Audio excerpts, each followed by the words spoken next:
नमस्कार दोस्तों, मैं शोभित मिश्रा स्वागत करता हूं आप सभी का अपने YouTube चैनल यूनिक सॉल्यूशन में। जैसा कि मैंने अपने पिछले वीडियो में आपको अवगत कराया था कि मैं अपने भविष्य के वीडियो में अंतर्राष्ट्रीय संबंधों की चर्चा करूंगा और उन अंतर्राष्ट्रीय संबंधों की चर्चा करने के लिए मैंने अपने पिछले वीडियो में वर्ल्ड मैप की आधारभूत समझ के बारे में आप सभी को बताया।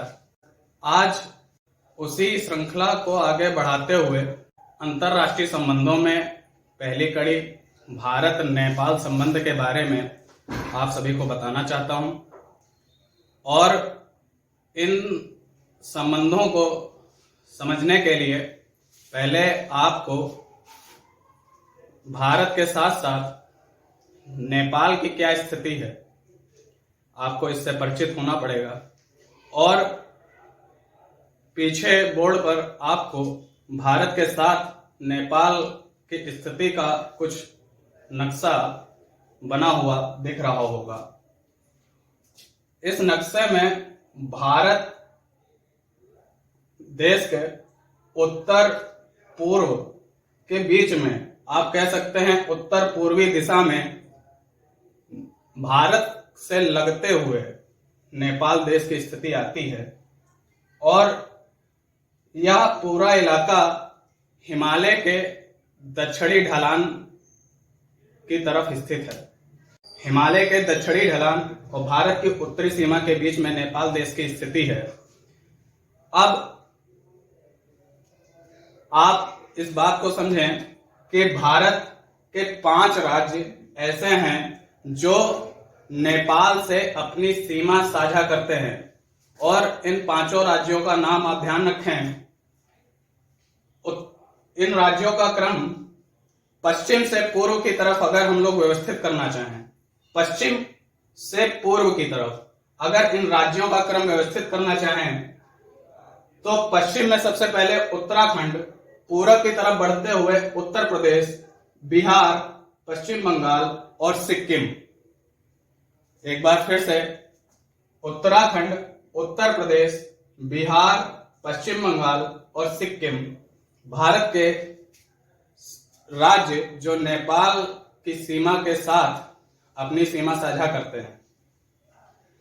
अब उत्तर प्रदेश की खासकर प्रतियोगी परीक्षाओं के लिए नेपाल से सटे हुए उत्तर प्रदेश के जिलों के बारे में भी पूछा जाता है।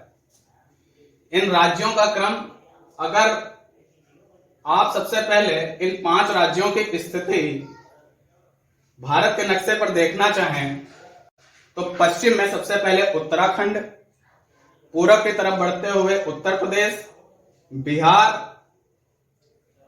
पश्चिम बंगाल और ये जो आप क्षेत्र देख रहे हैं सिक्किम राज्य है। तो उत्तराखंड, उत्तर प्रदेश, बिहार, पश्चिम बंगाल और सिक्किम।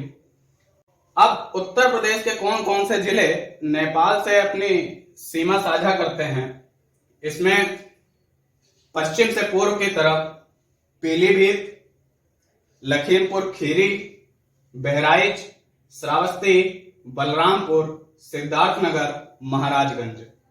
7 जिले उत्तर प्रदेश के ऐसे हैं जो नेपाल के साथ अपनी सीमा साझा करते हैं।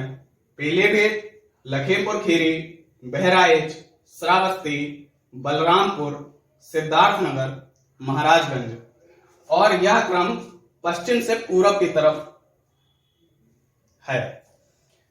अब बात कर लें कि आखिर नेपाल की कितनी सीमा भारत के साथ साझा होती है। लगभग 1850 किलोमीटर 1850 किलोमीटर की सीमा नेपाल भारत के साथ साझा करता है। अब अंतर्राष्ट्रीय संबंधों को नेपाल के साथ समझने के लिए मैं भारत और नेपाल के रिश्तों के बीच में जो एक उक्ति कही जाती है वो आपको बताता हूं। जैसा कि बोर्ड पे आप देख रहे हैं लिखा है रोटी बेटी का रिश्ता। भारत और नेपाल के बीच कहा जाता है रोटी बेटी का रिश्ता है। अब इस उक्ति का आप व्याख्या क्या है कि किस प्रकार भारत और नेपाल रोटी बेटी का रिश्ता साझा करते हैं। सबसे पहले भारत और नेपाल की सीमा खुली सीमा है। इस खुली सीमा का मतलब क्या है कि अगर कोई भी व्यक्ति भारत से नेपाल या नेपाल से भारत आना चाहता है तो उसे किसी प्रकार के पासपोर्ट या वीजा की आवश्यकता नहीं होती है। खुली सीमा इसीलिए इसे बोला जाता है। नंबर 2 पर भारत में नेपाल से और नेपाल में भारत से व्यक्तियों की आवाजाही उनकी आजीविका हेतु, पर्यटन हेतु होती ही है। साथ में दोनों देशों के बीच में सांस्कृतिक, धार्मिक और यहां तक कि वैवाहिक संबंध भी स्थापित होते हैं। महाकाव्यों में, जैसा कि रामायण में आप समझते हैं, राम और सीता का वर्णन मिलता है। भगवान राम उत्तर प्रदेश के अयोध्या से और माता जानकी का वर्णन नेपाल से मिलता है। इसी आधार पर वर्तमान में भी भारत और नेपाल में वैवाहिक संबंध आज भी स्थापित होते हैं। आप इससे भी समझ सकते हैं दोनों देशों में जो धार्मिक समानता है। नेपाल में भी हिंदू धर्म और बौद्ध धर्म का प्रचलन मुख्यतः है और भारत में आप जानते ही हैं हिंदू धर्म के साथ साथ सभी धर्मों को मान्यता प्रदान की गई है हमारे संविधान के द्वारा। तो बौद्ध धर्म की बात कर लें, नेपाल में जहां बौद्ध धर्म के प्रवर्तक गौतम बुद्ध का जन्म लुम्बिनी में हुआ, वहीं उनकी कर्म नगरी भारत में रही। साथ में उनका महापरिनिर्वाण कुशीनगर में हुआ और बौद्ध धर्म से संबंधित बहुत से स्तूप भारत में स्थित हैं।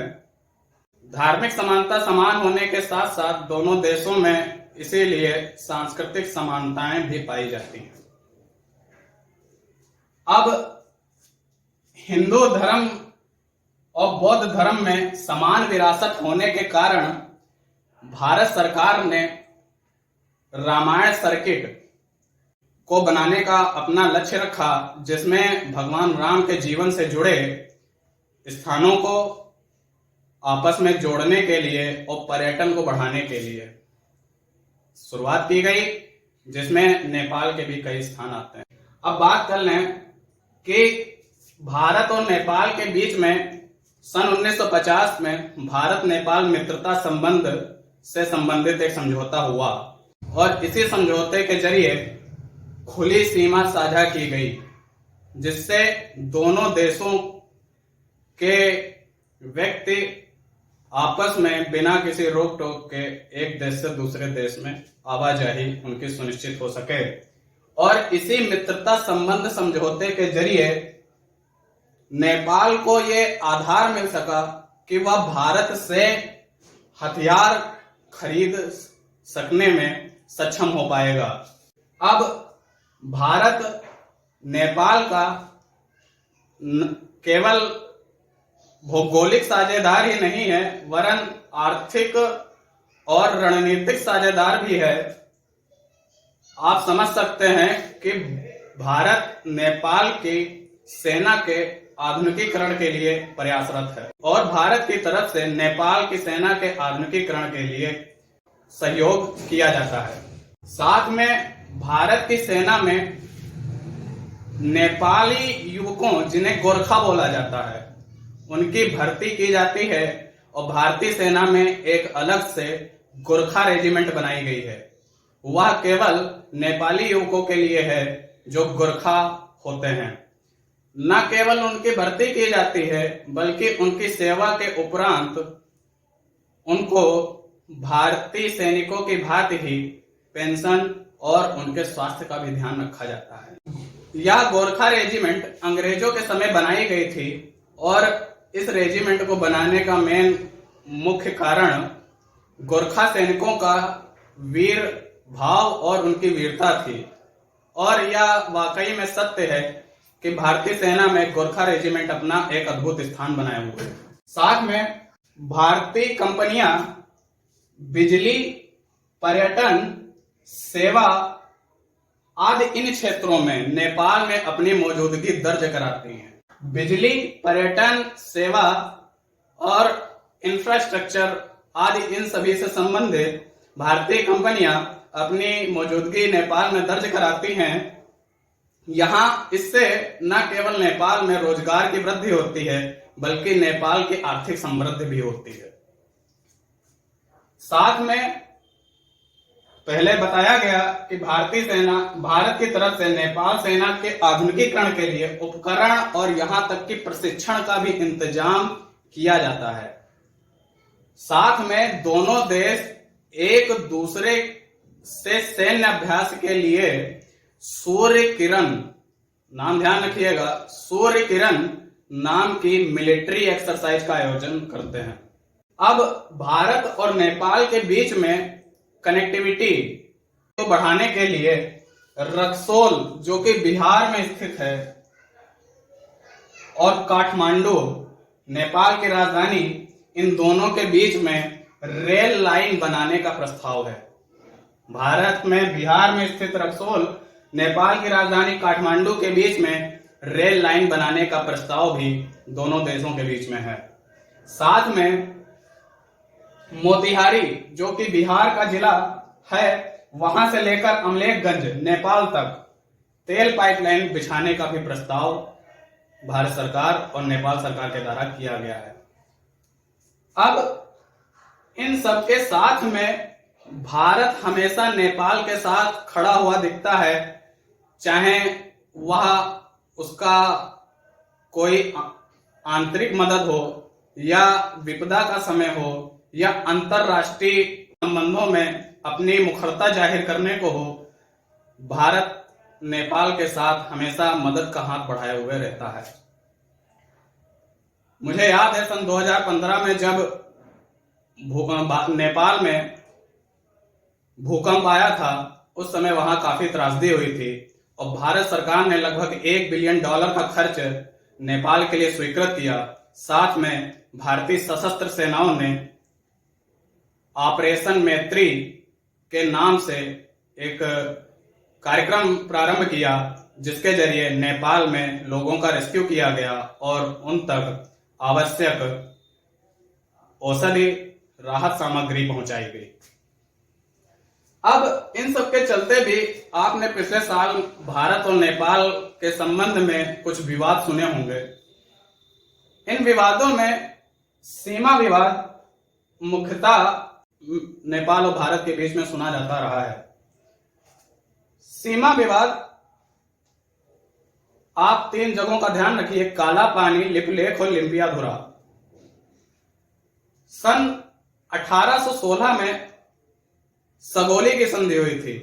इतिहास के पन्नों को अगर पलटा जाए तो पता चलता है कि सन 1814 में जब अंग्रेजों का नेपाली शासकों से युद्ध हुआ, उसमें जब उनकी पराजय हुई, तब नेपाल में उस समय गोरखा शासकों और भारत की अंग्रेजी शासकों के बीच में सन 1816 में एक संधि हुई, जिसे सगोली की संधि कहा जाता है। और इस संधि में लिम्पियाधुरा को भारत और नेपाल के बीच में विभाजक लाइन मानी गई। अब वर्तमान में क्या पिछले साल संदर्भ हुआ कि भारत 31 अक्टूबर सन 2019 को, जब भारत ने आर्टिकल 370 खत्म किया और जम्मू कश्मीर राज्य से स्थानापन्न करके जम्मू कश्मीर यूनियन टेरिटरी, मतलब केंद्र शासित प्रदेश, और लद्दाख, आप ये समझ रहे हैं, इसके बारे में, जम्मू कश्मीर के बारे में भी आपसे भविष्य के वीडियो में चर्चा करूंगा। लेकिन आप समझ सकते हैं कि ये जम्मू कश्मीर केंद्र शासित प्रदेश ये रहा और लद्दाख इधर है, ये अक्साई चीन बोला जाता है और ये क्षेत्र पाक अधिकृत कश्मीर बोला जाता है।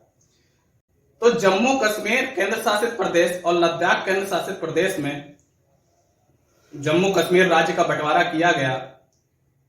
और इसी के साथ में जब भारत के द्वारा अपना नया नक्शा प्रकाशित किया गया, उसमें ये तीनों क्षेत्र काला पानी, लिपुलेख और लिम्पियाधुरा को भी भारत का हिस्सा बताया गया।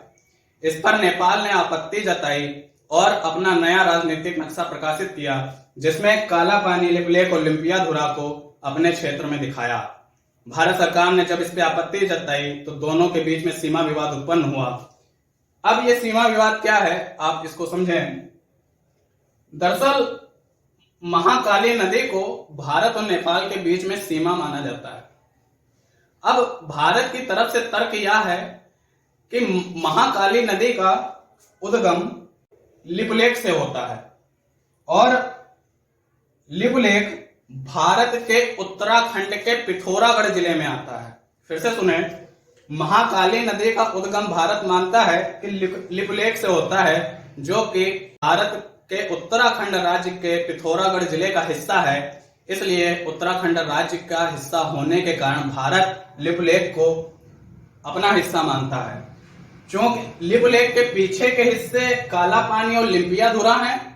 अगर इन तीनों को हम पश्चिम से पूर्व की तरफ विभाजित करना चाहें तो इन तीनों स्थानों में पश्चिम में सबसे पहले लिम्पियाधुरा आता है, उसके बाद काला पानी आता है और फिर लिपुलेख आता है। और लिपुलेख पिथौरागढ़ उत्तराखंड का हिस्सा है और पिथौरागढ़ भारत का उत्तराखंड राज्य का जिला है। अब चूंकि नेपाल 1816 की सगोली संधि का वास्ता देता है, जिसमें वो कह रहा है कि महाकाली नदी का उद्गम लिपुलेख से ना होकर के लिम्पियाधुरा से होता है। जैसा कि अभी मैंने आपको बताया, लिम्पियाधुरा इन तीनों में सबसे पश्चिम में होगा। इसलिए ये तीनों क्षेत्रों को नेपाल अपना हिस्सा बताता है और यही दोनों के बीच में विवाद का कारण है। अब आपको नेपाल में कुछ चीन का बढ़ता हुआ प्रभाव भी आपको बताता हूं। भारत और नेपाल के बीच में इन्हीं तलखियों का फायदा उठाते हुए चीन, जो कि नेपाल की उत्तरी सीमा से सटा हुआ है, क्योंकि नेपाल की उत्तरी सीमा से सटा हुआ पहले तिब्बत था, लेकिन तिब्बत को भी चीन ने अपनी विस्तारवादी नीतियों के चलते कब्जा लिया। और अब चीन नेपाल में भी अपनी साख स्थापित करने के लिए भारत जो कार्य नेपाल में कर रहा था, चीन वो कार्य नेपाल में कर रहा है। वहां के इंफ्रास्ट्रक्चर में, अवसंरचना में और वहां पे औद्योगिक दिशा को गति देने में भारत का स्थान चीन लेना चाहता है। और चीन के इसी रवैये के कारण भारत और नेपाल के बीच में विवाद लहराता गया। अब जरूरत इस बात की है कि भारत अपने राजनीतिक, कूटनीति और आपसी तालमेल के जरिए भारत और नेपाल आपसी विवाद को आपस में दूर करें, और ताकि भारत और नेपाल के बीच में ये रोटी बेटी का रिश्ता इसी प्रकार संचालित होता रहे और दोनों देशों के बीच में उत्पन्न विवाद दूर हो सके। यह केवल भारत की राजनीतिक और कूटनीतिक हिस्सा ही होगा जो दोनों देशों के बीच की तलखियों में कड़वाहट को दूर करेगा। इस तरीके से भारत और नेपाल के संबंधों के बीच में चर्चा करने के बाद में मैं आपसे भविष्य में इसी प्रकार अन्य भारत के अन्य पड़ोसी देशों और विश्व के अन्य देशों के साथ में भारत के क्या संबंध हैं, इसको जारी रखूंगा। और इस प्रकार के वीडियोज के बारे में आपको जानकारी प्राप्त होती रहे, इसलिए आप चैनल को लाइक करें, सब्सक्राइब करें और शेयर भी करें। साथ में अपने सुझाव कमेंट में जरूर दें। धन्यवाद।